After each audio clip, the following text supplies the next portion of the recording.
Israel ಏನು ಮಾಡುತ್ತೆ ಅಂತ. ಈಗ ಇಸ್ರೇಲು ನಮ್ಗೆ ಇಷ್ಟನೇ ಇಲ್ಲ, ಅಮೇರಿಕ ಮಾತುಕತೆ ಮಾಡ್ಕೊಳ್ಳಿ, ನಮ್ದೇನು ಹಳೆ ವೈರಿ ಇದೆಯೋ ನಾವು ಹೊಡಿತೀವಿ ಅಂತ ಹೇಳ್ತಿದ್ದಾರೆ. ಹಾಗಾಗಿ ಇಸ್ರೇಲ್ ಪಾತ್ರ ಏನು, ಅವ್ರಿಗೆ ಇಷ್ಟ ಇಲ್ವಾ ಅಂತಿದ್ವು ಮಾತುಕತೆ? ನೋಡಿ, ಅಮೇರಿಕಾ ಫೈಟ್ ಮತ್ತು ಇಸ್ರೇಲ್ದು ಒಂದು ಫೈಟ್ ಏನಿದೆಯಲ್ಲ, ಈಗ ಏನು ನಡೀತಿದೆ ಈ ಕಾನ್ಫ್ಲಿಕ್ಟಲ್ಲಿ, they are entirely different. America ಬಂದಿದ್ದು ಕಮರ್ಷಿಯಲ್ ಇಂಟ್ರೆಸ್ಟಿಂದ. They always go, commercial interest ಇಲ್ಲ ಅಂತ ಹೇಳಿದ್ರೆ ಅವ್ರು ಎಲ್ಲಿಗೂ ಹೋಗಲ್ಲ, ಅದು ಅಮೇರಿಕನ್ ಹಿಸ್ಟ್ರಿ. ಇರಾನಿಗೆ ಇಸ್ರೇಲಿಗೆ this is struggle for existence, ಅವರ ಒಂದು ಅಸ್ತಿತ್ವದ ಪ್ರಶ್ನೆ ಇದು. ಯಾಕಂತ ಹೇಳಿದ್ರೆ ಈಗ ಒಂದು ಇರಾನಿಂದ ಮಿಸೈಲ್ ಏನು ಬೀಳೋದು ಅದು ಬೀಳ್ತಾನೆ ಇದೆ.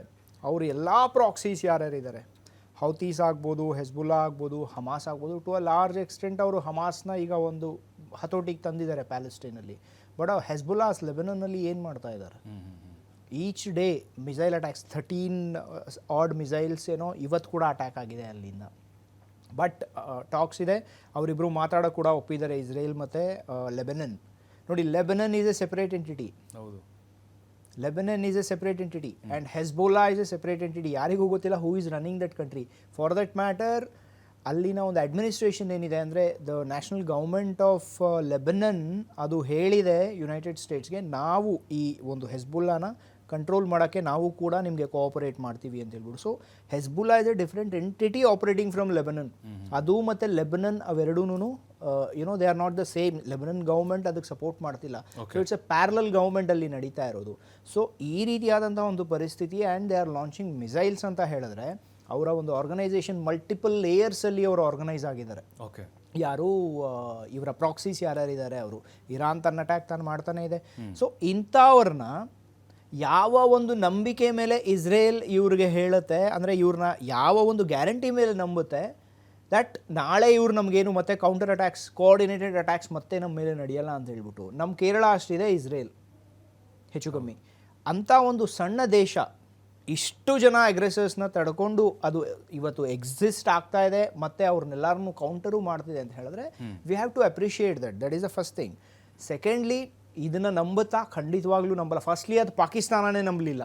ಈಗ ಈ ಪೀಸ್ ಟಾಕ್ಸ್ ಏನು ನಡೀತಿದೆಯಲ್ಲ, ನಿಮಗೆ ಗೊತ್ತಿರ್ಬೋದು ಏನೇನು ನಡೀತು ಅಂತ. ಇಸ್ರೇಲ್ ಈಸ್ ಎ ಕ್ಯಾನ್ಸರ್, ಅದು ಇದು. ಅವರ ಡಿಫೆನ್ಸ್ ಮಿನಿಸ್ಟರ್ ಯಾರಿದ್ದಾನೆ ಪಾಕಿಸ್ತಾನದವನು, ಮತ್ತು ಅದೊಂದು ಮತ್ತೆ ದರಿದ್ರ ಅದು.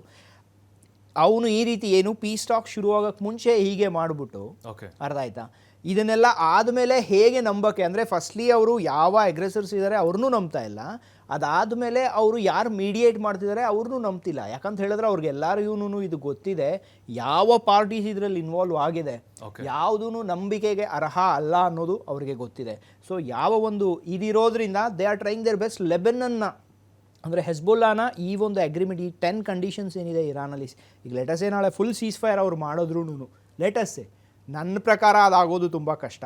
ಅಕಸ್ಮಾತ್ ಅದಾಯಿತು ಅಂತ ಹೇಳಿದ್ರು Israel will try it's best. ಆ ಒಂದು ಲೆಬನನ್ ಹೆಜ್ಬುಲ್ಲಾ ಅರೇಂಜ್ಮೆಂಟ್ ಏನಿದೆ ಅದನ್ನು ಸೆಪ್ರೇಟಾಗಿ ಇಡಬೇಕಂದ್ರೆ ನಾನು ಅದನ್ನು ನಿಲ್ಲಿಸಲ್ಲ ಅಂತ ಹೇಳ್ಬಿಟ್ಟು ಅವ್ರು ಹೇಳಿದರೆ, ಲೆಟಸ್ಸೇ ಅಕಸ್ಮಾತ್ ಅವರು ಮಾತುಕತೆ ಶುರು ಮಾಡಿದ್ರು, I don't think that will stand for very long. ಅದು ಮುಗಿಯತ್ತೆ, ಇವ್ರನ್ನ ಯಾರನ್ನೂ ನಂಬಲ್ಲ. ಯಾಕಂದರೆ it's struggle for existence for Israel. Definitely sir. Venkatesh sir, ಈಗ ಇಸ್ರೇಲ್ ಅಂದರೆ ನೇತನ್ಯಾಹು ಈಗ ಅಮೇರಿಕದ ಈ ನಿರ್ಧಾರವನ್ನು ಸ್ವಾಗತ ಮಾಡ್ತಾರಾ? ಯಾಕಂದರೆ ಅವ್ರದ್ದು ಉದ್ದೇಶನೇ ಬೇರೆ, ಅಮೇರಿಕನ್ ಟಾರ್ಗೆಟೇ ಬೇರೆ ಆಗಿತ್ತು. ಹಾಗಾಗಿನೇ ಈಗ ಹಿಜ್ಬುಲ್ಲಾ ನೀವು ಕಂಪ್ಲೀಟ್ ಆಗಿ ಅದನ್ನು ನಾವು ಹೊಡೆದು ಹಾಕ್ತೀವಿ ಅಂತ ಇವ್ರು ಹೇಳ್ತಾ ಇದ್ದಾರೆ. ಹಾಗಾಗಿ ಹಿಜ್ಬುಲ್ಲಾ ಮೇಲೆ ನೀವು ಅಟ್ಯಾಕ್ ಮಾಡ್ಬಿಡೋದು ಅಂತ ಇರಾನ್ ಅವ್ರು ಹೇಳ್ತಿದ್ದಾರೆ. ನಮ್ಗನ್ನಿಸ್ತಾ ಇದೆ ಅಮೇರಿಕ ಮತ್ತು ಅಮೇರಿಕ ಇರಾನ್ ಮಧ್ಯೆ ಮಾತ್ರ ಇದು ಸಂಧಾನ ಆಗ್ಬೋದು ಅಂತ, ಇಸ್ರೇಲ್ ದಾಳಿಯಿಂದ ಮುಂದುವರಿಸುತ್ತೆ ಅಂತ ಕಂಟಿನ್ಯೂಸ್ ಆಗಿ.